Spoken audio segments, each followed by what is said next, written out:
Imagine कीजिए एक ऐसी किताब जिसे पढ़ना आपका आखिरी फैसला हो सकता है।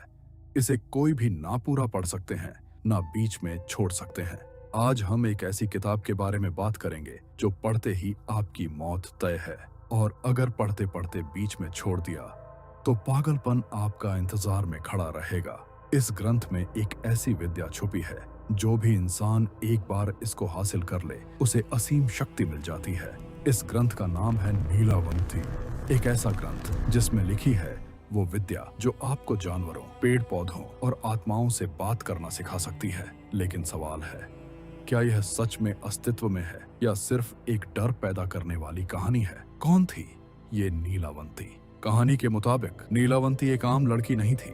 बचपन से ही उसमें एक अजीब शक्ति थी।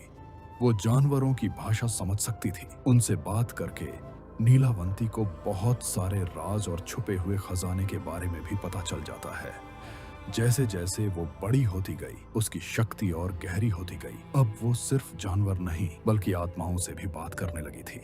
लेकिन अब आत्माएं उसके सपने में आने लगी, और एक रात सपने में उसे सच बताया गया कि वो इंसान नहीं बल्कि एक यक्षिणी है। एक ऐसी शक्ति जो ना पूरी देवी होती है ना पूरी राक्षसी। गांव में एक बरगद का पेड़ है। अगर वो बरगद के पेड़ के नीचे साधना करेगा तो नीलावंती को सिद्धि प्राप्त हो सकती है। तभी एक दिन रास्ते में उसे एक व्यापारी मिलता है। उस व्यापारी को नीलावंती बहुत पसंद आता है और वो नीलावंती को अपने साथ शादी करने को बोलता है। नीलावंती भी हामी भर देती है, क्योंकि उसको भी अपनी साधना पूरी करके सिद्धि प्राप्त करना था। साधना करते समय उसकी जरूरत का ध्यान कौन रखेगा? लेकिन नीलावंती एक शर्त में राजी होती है कि उसकी रात की साधना में कोई बाधा नहीं आनी चाहिए। व्यापारी नीलावंती की खूबसूरती से इतना मोहित हो गया था कि वो मान जाता है। लेकिन तभी व्यापारी भी एक शर्त रखता है कि जो भी साधना नीलावंती करेगी उसका राज वो एक ग्रंथ में लिख कर रखेगा।